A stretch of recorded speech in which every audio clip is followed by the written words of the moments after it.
Os 5 métodos de execução mais brutais do Antigo Testamento. A Bíblia é frequentemente lida como um guia de conforto espiritual e parábolas morais. No entanto, para os historiadores e arqueólogos, as Escrituras são também um dos registros mais detalhados de uma era marcada por uma violência crua e sistêmica.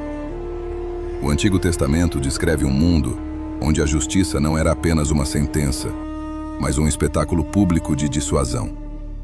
Hoje, vamos afastar o véu da teologia interpretativa para olhar através da lente da perícia histórica e da morfologia do trauma. O que acontecia com o corpo humano sob os métodos de execução descritos nos textos sagrados? Como a engenhosidade humana da Idade do Ferro foi aplicada para maximizar a dor e garantir que o fim de um condenado servisse de aviso para nações inteiras? Neste vídeo, analisaremos 5 métodos de execução que desafiam o estômago e a compreensão moderna.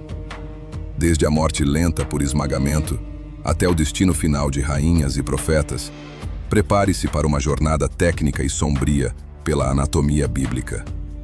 O que você verá a seguir não está nas ilustrações infantis das escolas dominicais.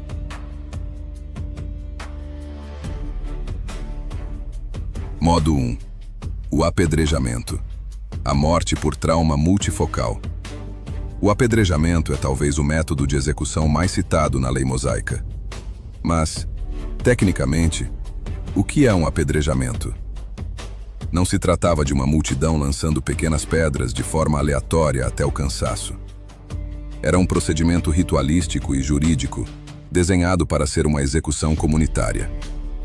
Biologicamente, o apedrejamento causa a morte através de um processo que a medicina moderna chama de trauma contuso multifocal. Quando uma pedra de médio porte atinge o crânio, ela causa uma fratura por depressão. Diferente de um projétil de arma de fogo, que tem impacto localizado, a pedra dissipa energia por uma área muito maior, causando concussões imediatas e hemorragias intracranianas massivas. O processo geralmente seguia um protocolo estrito. A vítima era muitas vezes lançada de uma plataforma elevada, com cerca de 4 metros de altura, para que a queda inicial já causasse fraturas nos membros ou perda parcial de consciência por trauma espinhal. Se a queda não fosse fatal, o protocolo exigia que a primeira pedra grande fosse lançada sobre o peito pelo principal acusador do crime. O objetivo era puramente mecânico: colapsar a caixa torácica, perfurar os pulmões com as costelas quebradas ou causar uma parada cardíaca por impacto direto no miocárdio. Se a vítima ainda respirasse, a comunidade inteira era convocada a participar. Medicamente, a morte ocorria por uma combinação agonizante de choque hipovolêmico, perda interna de sangue e insuficiência respiratória. É uma morte que podia levar de 10 a 20 minutos de agonia consciente. Era a forma definitiva de dizer que o pecado daquele indivíduo era uma responsabilidade coletiva. Modo 2. Cerrados ao meio. A ruptura longitudinal. Citado de forma quase breve em Hebreus 11, versículo 37, o ato de ser cerrado ao meio é um dos suplícios mais aterrorizantes mencionados na tradição bíblica.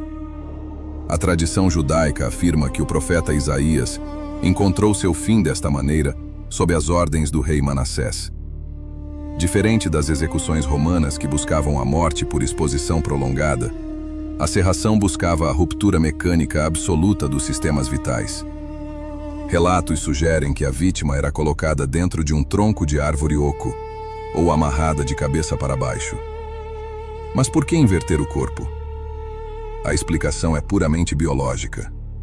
Ao inverter o corpo, o sangue flui em maior volume para o cérebro, mantendo a vítima consciente por muito mais tempo. Mesmo enquanto o abdômen e o tórax inferior são invadidos pela lâmina de ferro, a dor descrita neste método é indescritível, pois a serra atinge densas redes de nervos na coluna vertebral e no sistema digestivo. É a morte por choque neurogênico e hemorragia massiva. A vítima sentia cada milímetro do progresso da lâmina através dos próprios tecidos e ossos, antes do colapso final do sistema nervoso central. Era, tecnicamente, uma dissecação em vida.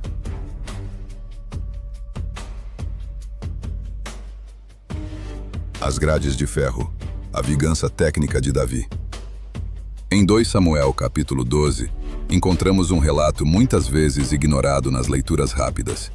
Após a conquista da cidade de Rabá, Davi trouxe o povo e os colocou sob serras, talhantes de ferro e machados. Para o historiador militar e forense, esta não é apenas uma descrição de castigo, mas de uma execução em massa usando tecnologia agrícola adaptada para o extermínio sistemático. As chamadas grades de ferro eram instrumentos pesados usados na debulha de grãos, cravejados com dentes de ferro afiados ou pedras de sílex. Ao fazer os prisioneiros passarem por baixo desses instrumentos, Davi aplicava uma forma de execução por laceração sistêmica total. Medicamente, isso causava o que chamamos de esmagamento catastrófico com evisceração simultânea.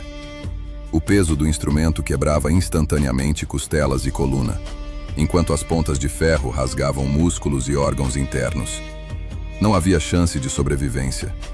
Era uma técnica de limpeza absoluta, onde a população conquistada era fisicamente triturada para servir de exemplo aos reinos vizinhos. O relato ainda sugere o uso de fornos de tijolos, indicando que os restos eram incinerados para eliminar qualquer vestígio de dignidade fúnebre. Modo 4. O empalamento. A estaca e a gravidade. Muitos acreditam que a exibição pública de corpos começou com os romanos, mas o empalamento era seu precursor brutal, amplamente utilizado pelos impérios do Oriente. No livro de Ester, vemos Amã construir uma estaca monumental de 22 metros de altura. A física por trás do empalamento é de uma simplicidade aterrorizante. A técnica não visava atravessar o coração para uma morte rápida. Pelo contrário, o objetivo era inserir uma estaca polida e untada, de modo que ela contornasse os órgãos vitais através da pressão manual ou do peso do próprio indivíduo. Uma vez erguida verticalmente, a gravidade passava a ser o carrasco. A vítima deslizava milímetros por hora para baixo. A morte ocorria por peritonite massiva, ruptura de grandes vasos ou falência múltipla dos órgãos. E por que a estaca de Amã tinha 22 metros? Não era para aumentar a dor, mas para maximizar a visibilidade social. O corpo empalado servia como um outdoor humano. Podia ser visto de quase toda a cidade, comunicando que o fracasso político ou a traição resultariam em se tornar uma extensão grotesca daquela estaca. É a morte pelo uso do próprio peso da vítima, contra si mesma. Modo 5. Devorada viva. O destino de Jezabel. Encerramos com um dos casos mais explícitos de execução circunstancial da Bíblia.